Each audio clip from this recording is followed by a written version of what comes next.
we have to let the higher self manifest to be.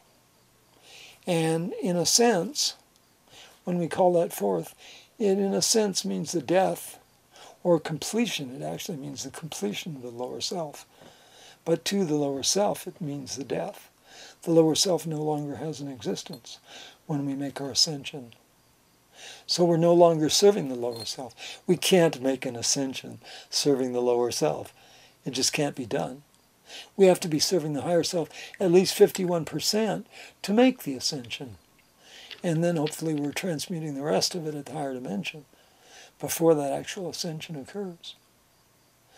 This is part of the law, is that if we teach the individuals to do their own work and how, well, then we don't need to worry about the priest or the culture telling us what to do. We are each our own priest. But the initiation comes from the masters, and initiation from them comes from initiating it yourself. So you have to invoke and you have to create a relationship with the masters. It doesn't just occur. You have to work with the masters, you have to focus energy on them, and that exchange comes back to you. Their energy comes back multiplied to you times 10. So it amounts to they're using your energy to enlighten you. If you give them 100%, then they can return 1,000% to you.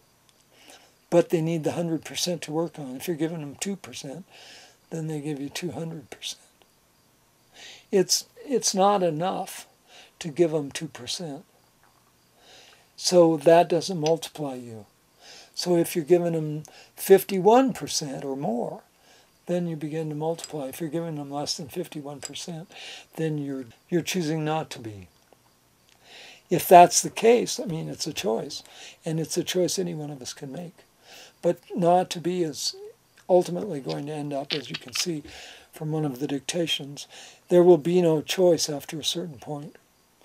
Midpoint of the next round, there will no longer be a choice for individuals to decide to ascend. That choice will have already, the option of being ready for that will have already passed. So those individuals will have to have decided before that time. That's why we're encouraging now for individuals to get on the path of ascension and begin working through so that it becomes a daily part of your activities and you no longer have the same focus you've had. So this is what people want in the higher self. This is not necessarily what the lower self wants, and it is not necessarily what you will activate. So this is why we encourage you to come to us at imu.tv, and we will explain how to use this information, how to use the dictation, how to use the efforts of the ascended masters to create in your world an alignment with your divine plan. So the alignment with your divine plan is the only important thing you can do. It will complete your dharma. It will also set you up for being ready to ascend. All that's left is your decision to ascend. And that will be, well, from my viewpoint, it'll be the hardest choice you ever make, not to stay or not to come back again. I know in a sense that that's holding Kabira back, and I know that she's still not sure she wants to give up the physical dimension totally. And I don't blame her. So if she ascends, she won't come back into the physical, only through her chilas. But if she doesn't, if she chooses not to ascend, then she can die and go through the regular out-of-body experiences and wait for another physical body. I think there's time for another physical body.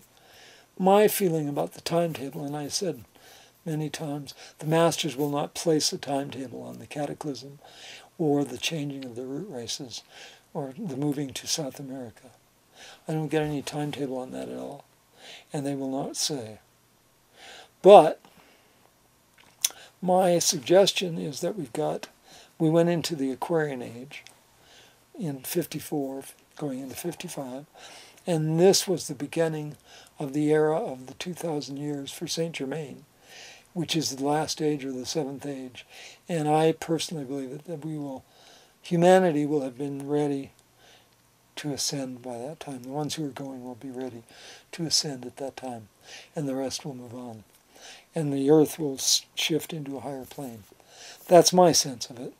As to why I can say that is that I do believe it is the end times. I do believe that we are finishing up our work as a 7th subrace of the 5th root race.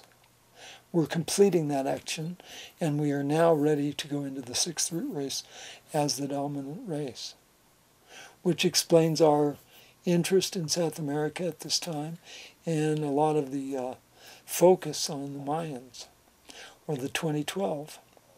So it's all part of the plan. I don't think we need to worry about how this plays or when it plays, but as long as it plays, I think we'll be in the right place at the right time. However, the IMU is one of those organizations who is, I would say, more virtual than actual, and because of that we have our ability to create in the physical dimension what we want to do, but ultimately it's a virtual community that goes from one to another through the internet.